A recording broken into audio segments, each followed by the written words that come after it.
You ready? Showtime. On May 3rd, summer starts with The Fall Guy. Let's do it later. Let's drink a spicy margarita. Make some bad decisions. Yes! Audiences are falling in love with the most entertaining film of the year. Fall Guy. Fall Guy? Fall guy. That's what the poster said. See Ryan Gosling and Emily Blunt in the movie critics say exists to make you happy. Trying to make it out? Nope. Because I don't either. It's not what I'm into right now. What are you into? Talking. Yeah. The Fall Guy. Only in theaters May 3rd. Rated PG-13. This episode is brought to you by FX's The Veil, starring Elizabeth Moss. FX's The Veil is an international spy thriller that follows two women as they play a deadly game of truth and lies on the road from Istanbul to Paris and London. One woman has a secret, and the other has a mission to reveal it before thousands of lives are lost. FX's The Veil, now streaming, only on Hulu.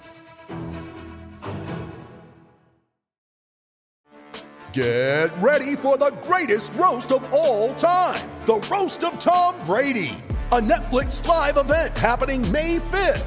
Hosted by Kevin Hart, the 7-time world champion gets his cleats held to the fire by famous friends and frenemies on an unforgettable night where everything is fair game. Tune in on May 5th at 5 p.m. Pacific time for the Roast of Tom Brady, live only on Netflix.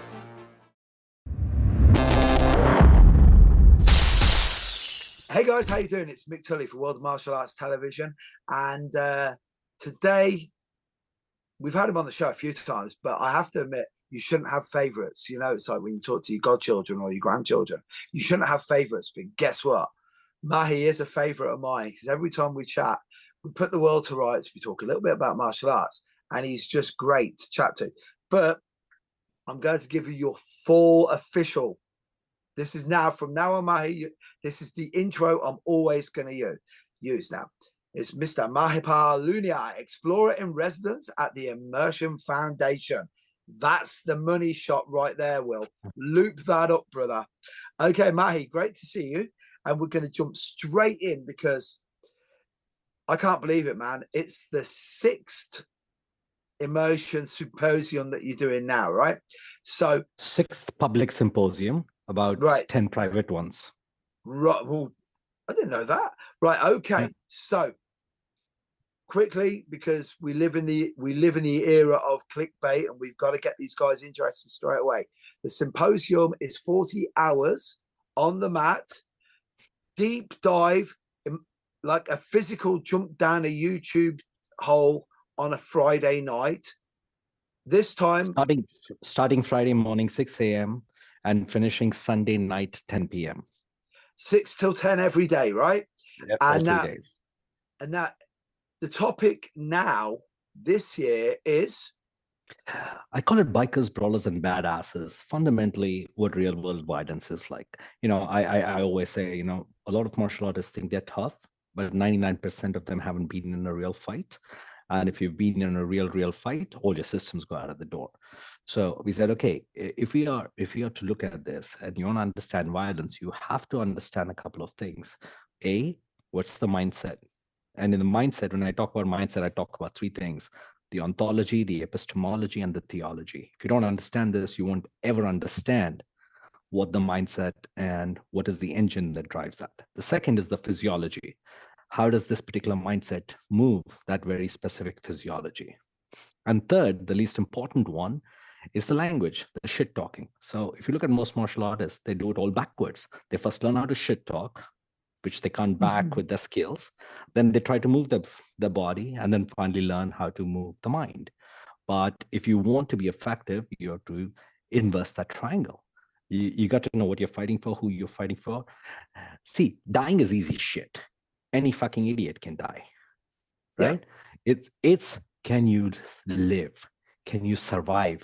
Can you survive suffering for those that you love?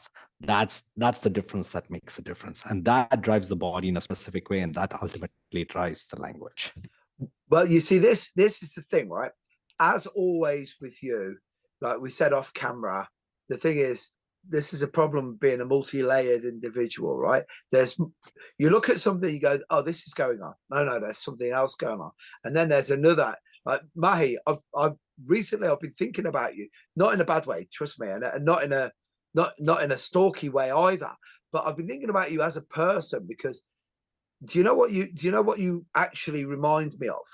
You're like the human equivalent of watching Inception. You know the movie, yeah? Yes. Where it's like, okay, there's a level. Oh no, there's another level. Then there's another level, and then the last thing you know, I'm hanging out with some old Japanese dude at the end of the earth, and go, let's go back and be young men together. If you haven't seen that movie, that is lost on you.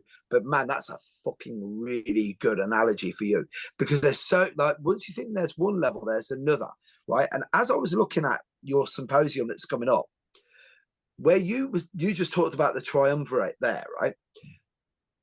What I got from it as I was watching was I watched that you're covering all bases from two guys arguing over maybe road rage to taking it all the way through to getting into a fight, to being incarcerated, to being able to survive incarceration and to hopefully get out in one piece. When I looked at that, I don't know if I'm over analyzing it, but that looks like the timeline that you're actually creating over the 40 hours, right? Yeah, and a little more. So I looked at violence. I said, okay, what's worth suffering for? And what are you willing to do? So I said, okay, let's look at things from the 12th century to the 21st century. The guys who went on suicide missions and fight with the Indian arts. Most people have not heard much about the Indian arts, and I said it's time to open that up. So what are those battlefield arts like? What are some of the stories there? How does that happen? How do 16,000 women smile at their husbands? Do a Raj Tilak that says, go to war, you have nothing to come home for, and jump into a burning pyre so that the husbands know that, no, they don't have to compromise, and this is the last stand. And has remained one of the only kingdoms never conquered, never overrun by the Muslims, right? Yeah. Mewar, no one's heard of it. So that's one piece. The second are the Sikhs, the Sikh warriors. You had 5 of their 10 gurus. Some of them were boiled alive. Some of them were skinned alive. Some of them had their children buried alive in walls. And when they were asked, what are you fighting for? They said, for my motherland. Again, not conquered, right? Then the other Gorkhas, again, a very rich tradition. So India has been this a sense of sacrifice, a sense of stories that would make, like I told you privately, make 300 sound like kindergarten if you have the courage and the balls to stand up to it. Okay, so that's one piece. That's violence at its core. I mean, just put yourself in this. Imagine your wife and your little kid saying, Dad, you don't have to worry about us. We won't be around. Now go finish those guys. Yeah. And right in front of you, jump into the fire, and then you're going into war. So what's the mindset that's going on with that guy who's riding off on the horse? So that's piece A.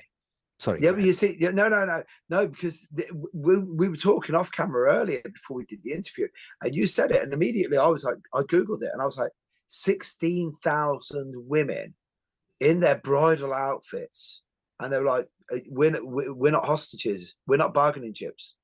Go do the job. The reason was when the Turkish and the Islamic invaders were invading India, that was the first time rape was introduced. There was no rape at the war field before that. Right. Okay, and the kings couldn't believe that the women were being raped, and the women were like, "Hey, forget raping me. We won't even allow you necrophilia. Forget necrophilia. You won't be even allowed to touch my shadow." Wow. Those are our women.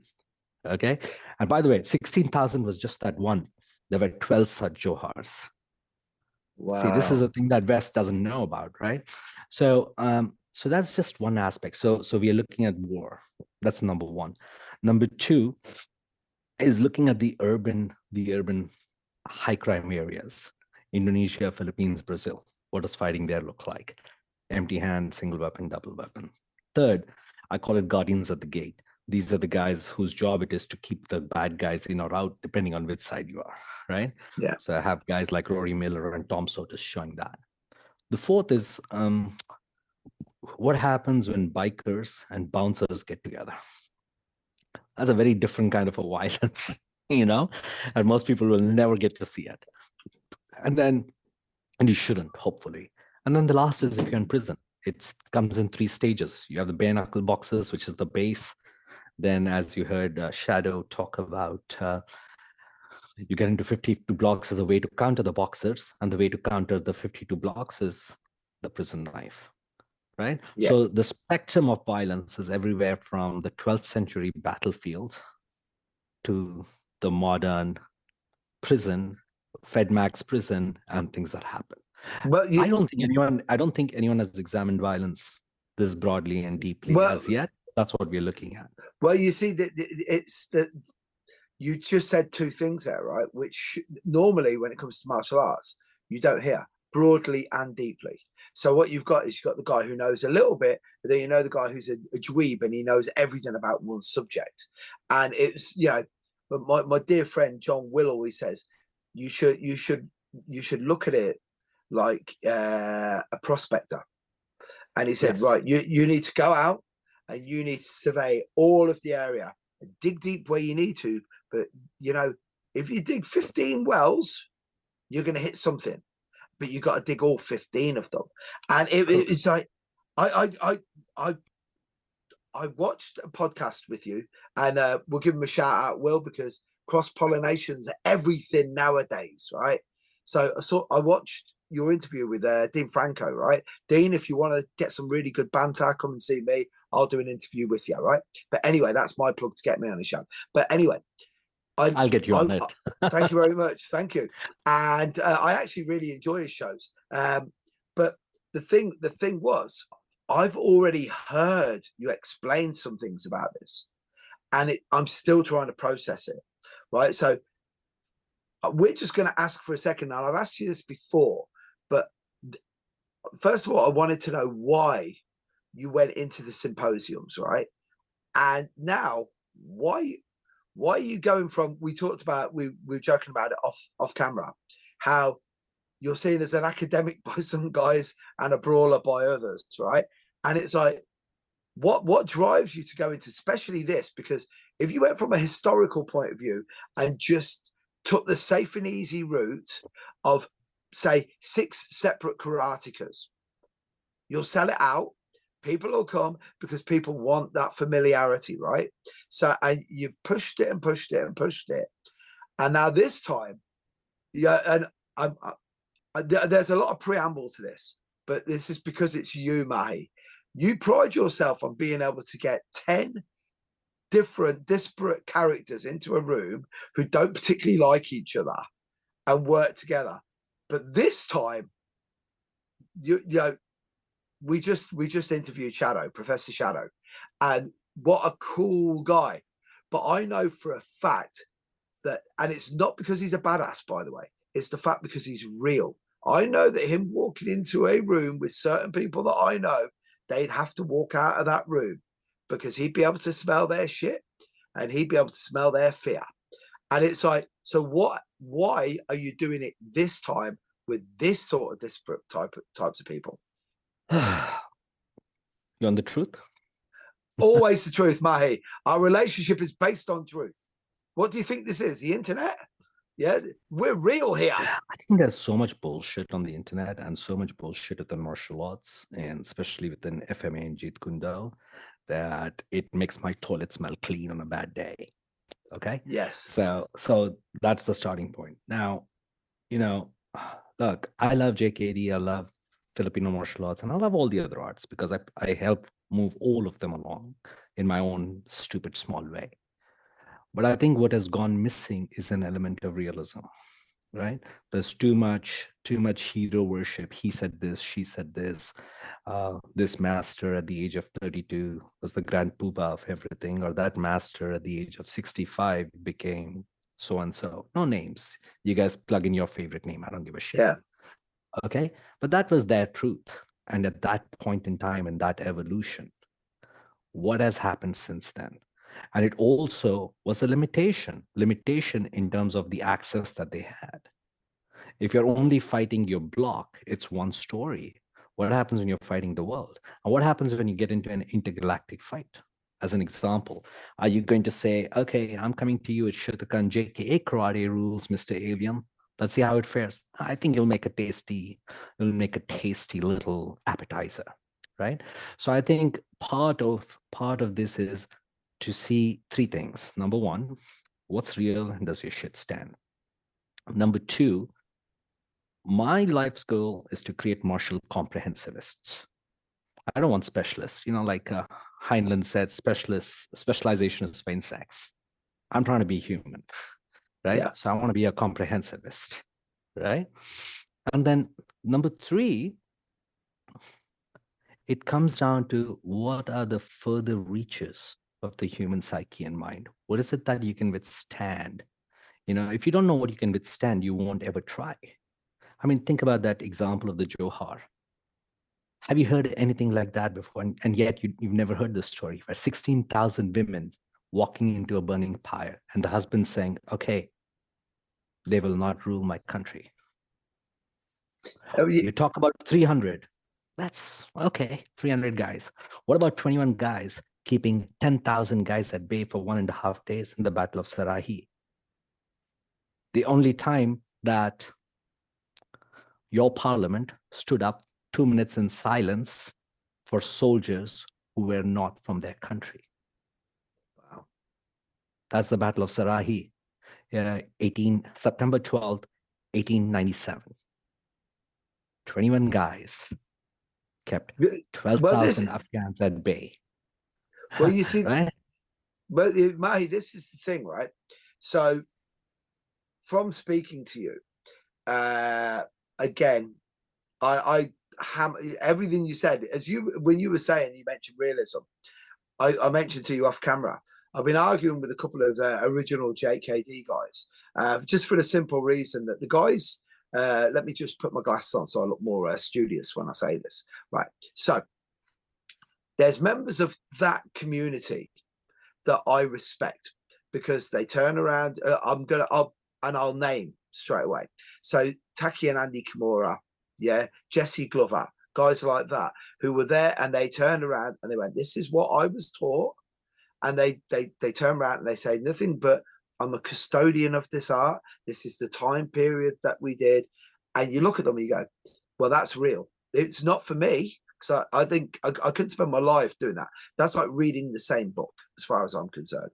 But some people dig that. I think that's cool. But they never pretended that they're anything that they're not. And then I look at Bruce Lee and I look at it and think, well, he'd have been doing jiu-jitsu now. He'd be doing firearms. He'd be doing this. He'd be doing this, doing this. And then I'm arguing with some guy who can't throw a punch, couldn't win an argument, let alone a fight. And then they're saying, "Oh, but if I met you in reality, I'd kick you in the nuts and poke you in the eye." And I'm like, I've been kicked in the nut and poked in the eye, and I've still knocked the fuck out of the guy. So do you know what? Sorry, I don't think yours works. You know what I mean? I've had a lot of those characters, and they say things to me like that, and I say, you forgot about my AR-15. What makes you think you're getting that close? Yeah. Again, it's so funny. It's so funny you said it, because it's we could spend the whole hour just shit talking about people on the internet easily. No, but no, I get it. I think I think as long as you're honest that I'm studying this time period piece, that's fine. Yeah. But you can't sell that time period thing as the truth for everybody. It's certainly not. You see, this is the thing. It was like, as I said, by speaking to you, I started looking into, like, and I love history, but India, it's really funny because it's like when you mentioned a few things to me in the past, I've gone and looked at it and I went, right, okay, so first of all, already had a few problems in India before the British got there, right? And then you look at who you border onto, like maniacs on all sides, right? Built an empire, kept an empire. And then if we turn around now and say, and this is like, that India needs a good PR program, because guess what? When I think of India now, do you know who I think of? The great Gamu, right? That fucking killer wrestler, massive neck on him. Or what's that martial art that they have where they got the knuckle duster and they do jiu-jitsu in it, right? Yeah. John Will, my good friend John Will, he was on about that as well. And I'm like, that's who I should be believing in. Now, I've got good friends of mine, Indians, they're Sikhs. I've got Sikh friends, Hindu friends, Muslim friends, like cool guys. And then if we turn around and say, so tell me about, what would you say the stereotypical Indian would be? And they tell, and do you know who it will be? Either M. Night Shyamalan, bad movie, or guess who? Just a very polite, unobtrusive, apologetic man. And it's like, how have they managed to like homogenize and distill a whole country into that? Now, and I know we're going off on attack here, but I wanted to ask you this. I mean, it's part of the old culture. I'll introduce you to a term called Sanatan. I'm Irish, by the way, so you can blame the rest of them, man. I'm in the same boat as you, brother. Sorry about that, Will. I have no particular love for anything British, and the way I see it, 2 of my countries kicked Britain out, so I'm proud, So anyway, jokes aside. No, but the reason I've said all of that is I'm going to bring this round to what I was actually talking about. So the victor rewrites history is what I'm going to say. So right now, I'm getting into an argument. I'm getting into an argument with a guy who's trying to downplay how much Danilo Santo had to do with Jeet Kune Do because he's able to. Because Danilo Santo won't argue back. Yeah, that's the thing that I'm saying. Yeah, no, I get it. So part of India, right? What a term that most people haven't heard is Sanatan Dharma. Sanatan Dharma means the eternal laws of nature. So this is following the laws of nature. So you've heard the Chinese counterpart, the Book of Changes and Taoism. This is the old Indian way, right? So part of it is there's no point arguing with a fool because he'll beat you with experience and you'll be the one who gets mad. Right? So second, why are they so polite? There's nothing to prove.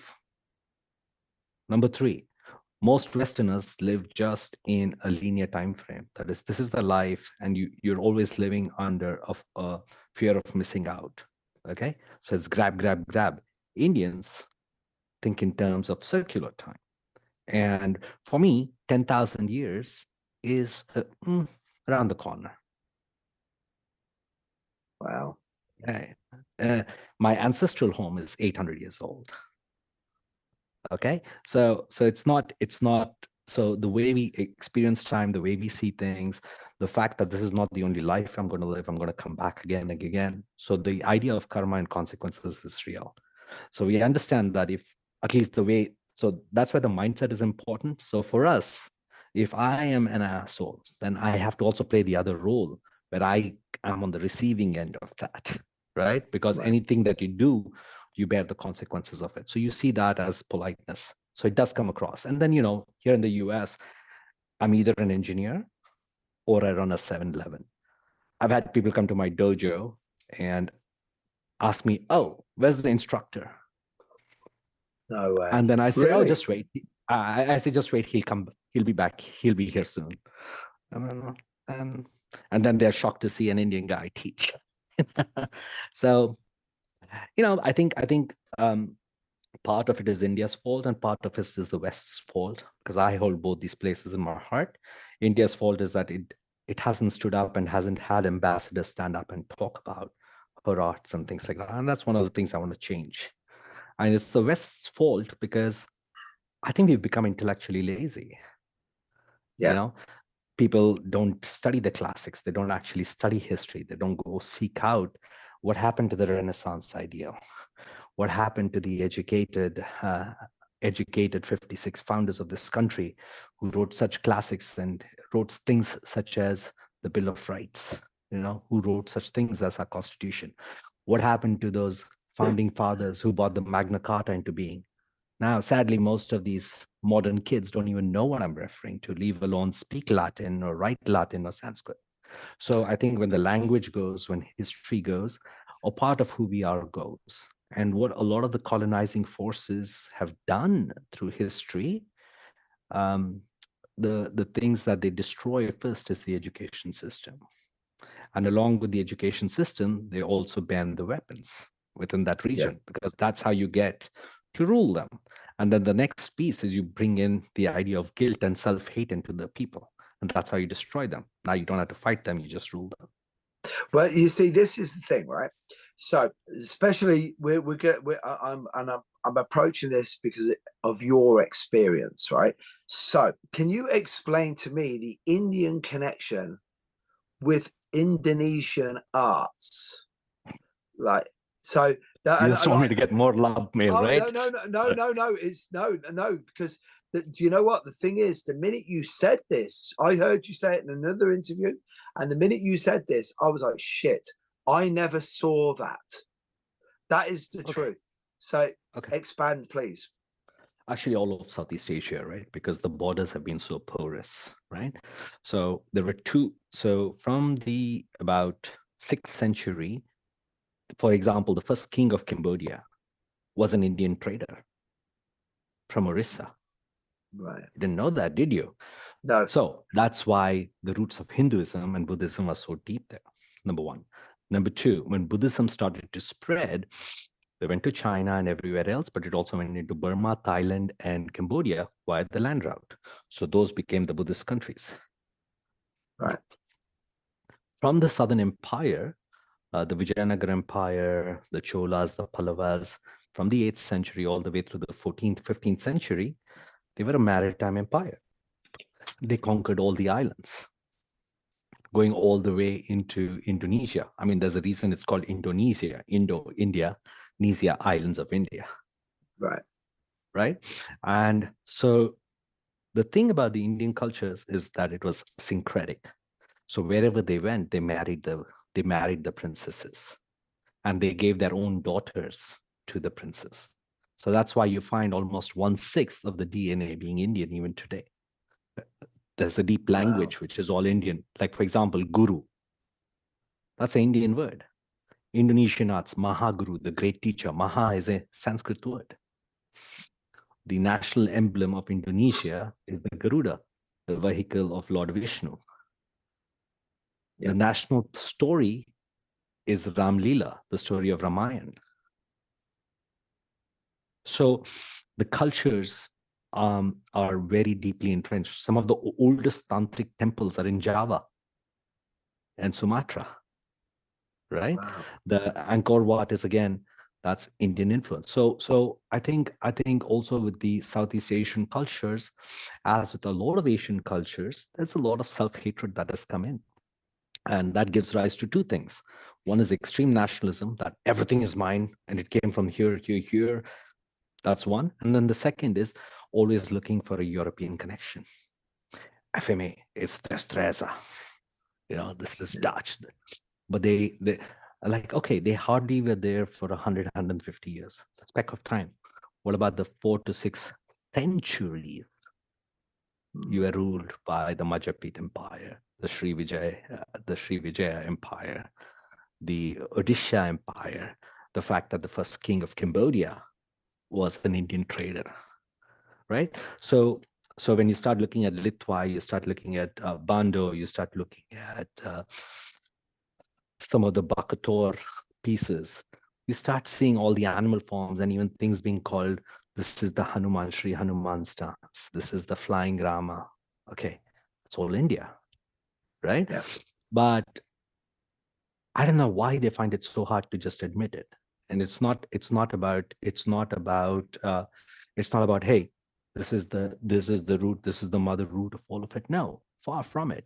It was very syncretic. So that's the piece, right? Because at one time, what is called Akhand Bharat. Akhand Bharat means the undivided India. It started on the borders of Iran, included Afghanistan, Pakistan, and went down all to Indonesia. So here's another story. There was a great Indian king in the 7th, I believe it was the 7th century. I have to get my dates right. 8th century, sorry. 8th century, Rana Sanga, again, from my part of the world in Rajasthan. The Muslims attacked. So this guy, he was paralyzed in one leg. He had one hand cut off, and he was blind in the one eye. Rana Sanga. Right. He chased these guys from Rajasthan. So you have Rajasthan, then Pakistan, and then Iran. From Rajasthan, he chased them, hunted them down all the way to Iran and conquered it. Okay? Wow. And then set up outposts, Rajput outposts at every 100 kilometers. After that, there was no Islamic invasion of India all the way till 1100s. Wow. Well, you see, you know, just as you're saying this is the thing, right? You're saying to the 1100s. From a European mindset, you go, oh, that was a long time ago. And then you realize... On the corner. Yeah, yesterday. Yeah, it's bizarre. So, if like... So let me give you another example, right? Yeah. So when we think about history, so far, it's a very European-centric history, but that's flawed. The oldest civilization in the world, known civilization in the world, is the Indus Valley civilization, Indian civilization. So why the fuck do I need somebody who came way later telling me what my civilization was? Number one. Okay. Number two, for example, recently in the Indus Valley, they found about 1,800 sites that they're going to excavate. But all these predate 10,000 years. But that goes against the so-called idea of Western history. So now you have three terms: history, which means everything that was written and recorded. Then you have proto-history, where there are things that were written, but we don't know the language anymore, Sumerian, Bahmani, and everything else. And then you have prehistory, which is oral traditions. Now, there are things in our prehistory from the Mahabharata, for example, they're saying, oh, it's just an epic. But the way the epic has described places, those places have actually been discovered, including an entire underground city in Dwarka. So, well, you see, it's Mahi, you're saying this, it's like at the moment, and again, most of my friends do martial arts. So most of the people that I'm discussing this with are martial artists as well. And they hate Graham Hancock. They hate him. You mentioned, I'm not talking about Graham Hancock. He's a new guy. Yeah, fingerprints of the gods, right? So he's the guy. He's the guy who turned around and said, if you look at the Sphinx, the problem is there's erosion on the Sphinx that meant that there had to be rainfall there, and he's now a heretic for just even saying. And he's not saying yes or no. So he's quite a champion for it. And then he also Göbekli Tepe. You know, Göbekli Tepe in Turkey. Yeah, in 12,000 years old. Yes. Yeah, and they're like, no, it can't be. And you're like, no, it is. And it's like, we have no idea. Here's where I'm going with this, right? I understand that. I understand the objections and the heretics that come up. I'm not interested in that. I'm interested in actual proof. So I'm looking at genetics, okay? Linguistic paleontology, the growth of languages. Yeah. And third, actual archaeological finds. Recently, about 12 bronze swords, still sharp, were unearthed in the Saraswati riverbed. This is approximately 5,000 BC. So, wow. So what do you think 12 fighting bronze swords were doing there? Oh, somebody just decided to build that shape? No. So fighting is as old as man itself, right? But I think the Abrahamic religious view of the world, this is why I said earlier on, you have to understand theology because it informs so much, right? The Abrahamic view of the world says that the world came into existence anywhere between 2,000 to 5,000 years, depending on who you speak to, right? They argue about it all over. I'm not interested in that. But what happened before that? So it's not willing to accept anything before that. I have my mind open to everything, right? If a time machine came up and they said, hey, you want to see how Homo sapiens and Neanderthals fought? I would say front row tickets, please. Now, I know for a fact, Will Henshaw, if you would turn around and say, right, we're going to get the 10, we all know now, 10 hominids, right? So 10 separate types of humans were on the planet all at the same time, and we won. We're the best that they had, right? I would love to have seen what these characters look like, and even more what they'd be like fighting. So if you don't mind, this is what's going to get me into the reason we even started talking about India in the first place is first time ever you're showcasing, I'm right, Four different arts within 3 sessions. Yes. So can you give us a quick overview? Can you give us an Okay. overview of what we're doing? So number one, we'll show the most popular one, Kalari, but we are going to show the master's weapon, which is this 6.5 foot long flexible sword. So this is the whip swords. This is called the Urumi, right? So how that was used in battles to clear out formations. That's number one. Number two, with the Sikhs and the Sikh culture, right? Showing how they use sword and shield.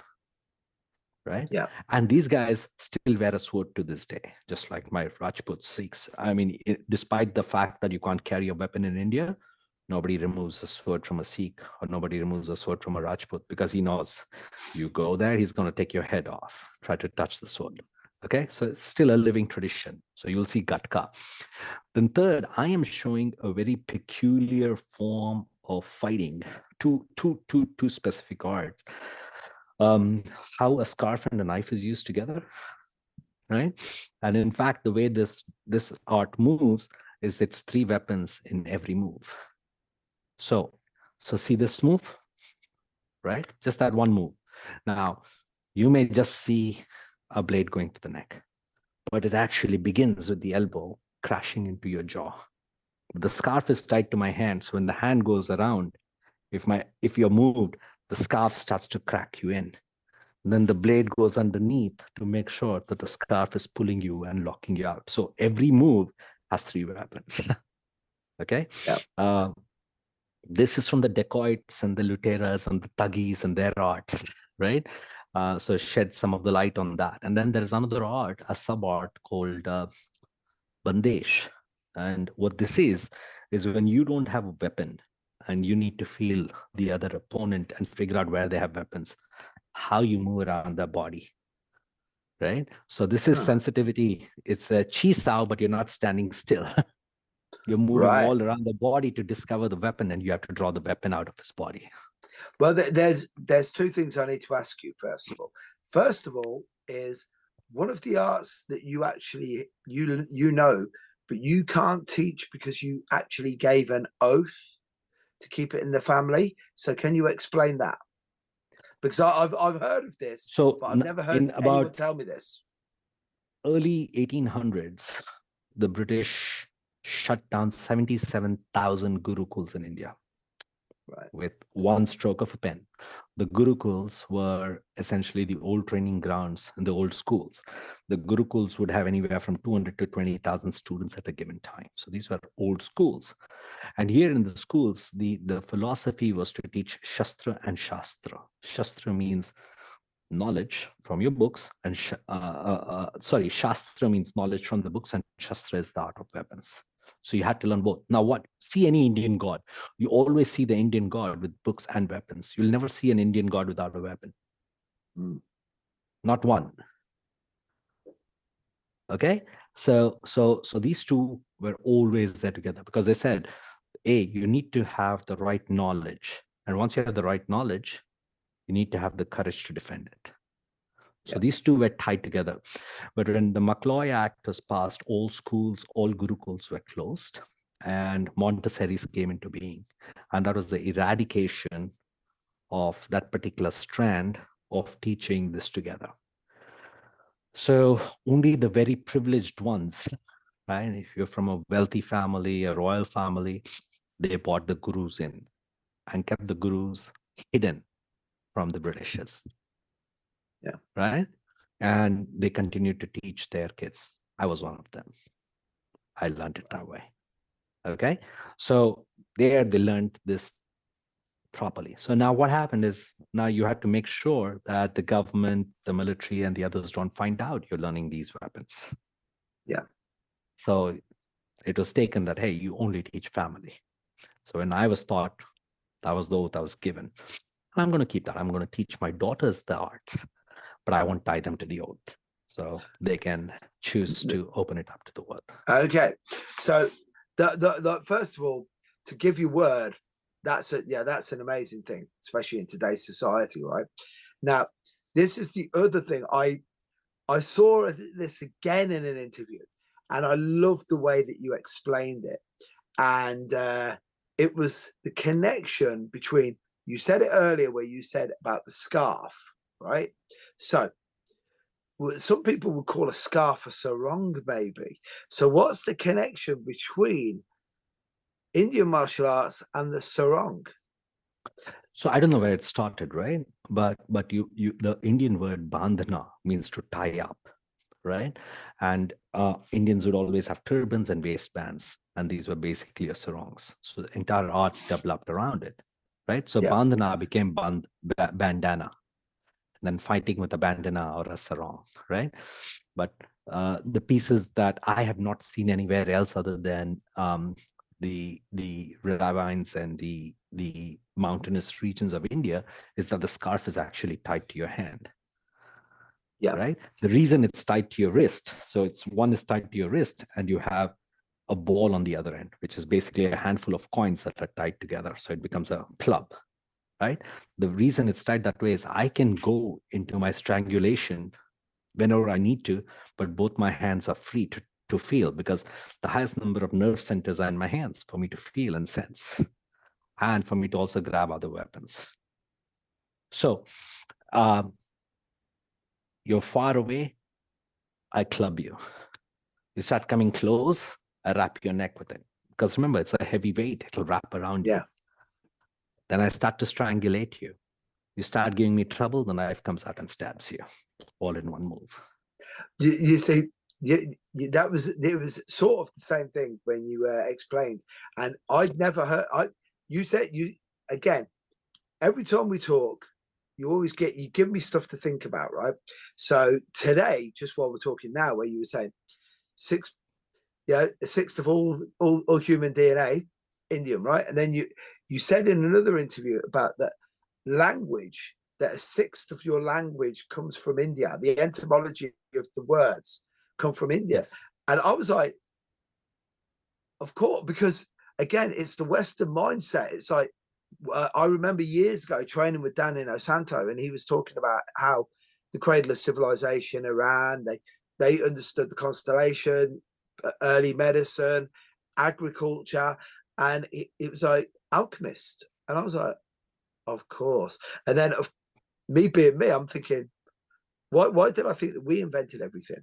And it's that whole, as we talked about it earlier with Professor Shadow. So guys, if you haven't watched it, go and watch that one next, right?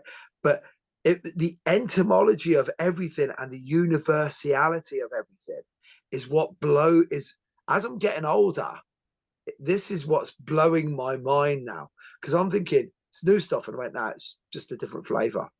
And but it is mad, because when I was younger, I couldn't see the commonalities, and that's going to bring me to like where I want to go with this. So the commonalities of your next symposium, what is it that people are going to find out that they understand they already know? And then what's the new stuff that they're going to learn? And by the way, I'm asking you these questions, Mahi, because I know for a fact you've been doing a load of interviews, and your usual questions are, where did you start? What's your favorite color? That's boring. That's boring. So I want stuff to make you think. No, that's boring stuff. What I've done, it's useless. What's interesting is where we are going. Look, most of us have had limited training. And what I mean by limited training is a particular point of view, a philosophy that you like, you stick with it. You may go to some adjacent spaces, right? But most of us will not have the courage to go into a diametrically opposed point of view. God forbid a pure JKD concepts guy goes to a pure JKD Ted Wong guy for 2 years. Definitely. Right? So, but I think that's what is needed. So when we think about violence, nobody has a trademark or ownership of it. So, you know, there are a lot of knife cults that come up, you know, this particular brand, that particular brand, and everyone wants to be a gangster. Okay, you want to be a gangster, but how are you going to deal with a special forces guy whose job it is to put gangsters away? How are you going to deal with a guy? Okay, Mr. Gangster, you have nothing to fight for. How are you going to deal with a guy like a Rajput who willingly puts his wife and children into a burning pyre and says goodbye, but they won't ever touch us? And I'll see you on the other side. How are you going to fight that guy? Right? How are you going to fight the guy who is a biker and is like, I don't give a shit. You don't tell me what to do. This is my hood. Number two, most of the guys are thinking of violence on one-on-one. But if you've ever been in any fight and you have friends, your friends jump in, otherwise they're not your friends. Exactly right. Right? So I think the goal here is not to show people, oh, you're so dumb or so stupid, but rather to become intelligent, to see where is my game weak? What is the development that I may need? Or what are the set of attributes that I may say, hey, I need to work on this? Or, you know what? If I run into someone like Shadow or Void, I don't want to go there. Or if I run into a biker, what should I be looking for? Maybe I don't want to engage. Even knowing where not to fight is a win. Now that is profound. You see, this is the thing, right? As I said, I don't have to put you up, Matty, because I actually do, I actually like you. I like our conversations. You're one of the only people that when I talk to always makes me think about what I've said and what I'm going to say the next time I see you, right? It's like our dear mutual friend Mark Stewart, right? It's that whole thing. It's like what I really like is the way that you approach martial arts, because you just said something there. If you look at me online, it's like, oh, Mick hates original JKD guys. No, it's just the fact that there's quite a few of you guys who are just delusional. There's quite a few guys who do concepts that I think are delusional too. It doesn't mean that I can dislike you, that you do something differently. It's just be honest that you're doing it. That's the thing. This is, and I really mean this, because we're going to wrap up, because I want to give you the opportunity to explain, first of all, how to get onto the symposium, and first of all, and then more importantly than that, I'm going to do this, and not that my endorsement means anything, right? But as a breath of fresh air in the martial arts landscape now, and I know because I've heard you say something very similar to this, no one else is doing it. No one else has thought about doing it. And it's that thing where it's like, but we got way more in common than we haven't, right? How about we just hang out with each other, see if we actually enjoy each other's company. And at the end of the day, you're doing cool shit that you really enjoy with other people who 9 times out of 10 are pretty cool as well. That if I was going to have to give an endorsement, I'd be like, you're going to do 40 hours of cool shit, get your brain fried, hang out. And there's going to be, knowing you, Mahi, there'll be some questionable humor thrown around as well. Yeah, in that. But for people who want to get onto this, what do they have to do? Just go apply online to at theimmersionlabs.com. That's an application process for a reason, right? I bring some very interesting characters in a room together, right? And I want to make sure that we all can get there, and we don't have to like each other, right? We don't even have to pretend to like each other, but you're coming into my house, so you're going to behave. Okay. And this sets the rules for how things will be run, because at the end of the day, very different characters, very different cultures, very different people. Prison culture is very different than the palace culture from India, but they're all in the same room together, right? So we have to have an agreed upon idea on what is allowed, what's not allowed, and make sure it's the right fit. Because at the end of the day, I rather not sell you that one ticket and ruin an experience for 25, 30 people. One of the big reasons all these people show up when I try to bring them on, even with people that they don't like, is because they know that it's drama free. You never see clips about bullshit coming out from my place. You don't see arguments. I don't market the stuff when it's done. It's done. It's over. Now it's useless. It's boring. move on to the next piece, right? That's because what's more important is who do you become in this pursuit, rather than resting on the laurels of what you've done or who your grand poobah was. But my grand poobah would kick your grand poobah's ass. Okay, great. But what are you going to do? You know, that's my question. Mate, the fact that you use grand poobah, I absolutely, I just love it, because I see them all the time. It's a 32-year-old grandmaster, and you're like, dude, come on, mate. I've got geese now that are older than you. You know, please don't tell me. But it's crazy. But brother, I really mean this. As always, great chatting to you. Can I just add one thing, one little thing? So Knock it this out time of the we are park. also, well, we're making one other change this time. You know, because last few times people said, "Hey, I wish this was closer to home and whatnot." I'm like, you know, I'm not in the seminar business. I don't go around hosting seminars doing this. But what we are doing this time is, for the first time, we are also experimenting with live streaming this. So we'll have a limited number of live streaming of the entire event as well. So when you go into the application, you can say you want to be a part of the live streaming piece, right? So you might be living somewhere, I don't know, Timbuktu, and you're like, I don't have a flight or a visa. Hey, but you know, write to me and we'll try and make that happen. We'll try and make that happen for you as well. But the same rules apply, which means that makes no difference whether you're a virtual guest or an in-person guest. The same rules apply. Your belts, your ego, and your bullshit stays at the door. And then you come in, you explore what you want. And then when you leave, we'll return all of it with honor and with interest. Do you know what? Didn't the guy once say empty your cup? I don't remember. I think that was an end to the. But Mahi, as always, pleasure, my friend.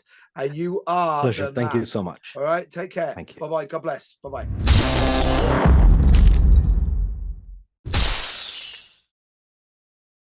Sports Social Podcast Network. Hello, it is Ryan, and I was on a flight the other day playing one of my favorite social spin slot games on ChumbaCasino.com. I looked over at the person sitting next to me, and you know what they were doing? They were also playing Chumba Casino. Coincidence? I think not. Everybody's loving having fun with it. Chumba Casino is home to hundreds of casino-style games that you can play for free anytime, anywhere, even at 30,000 feet. So sign up now at ChumbaCasino.com to claim your free welcome bonus. That's ChumbaCasino.com and live the Chumba life. No purchase necessary. VGW. Void where prohibited by law. See terms and conditions. 18+.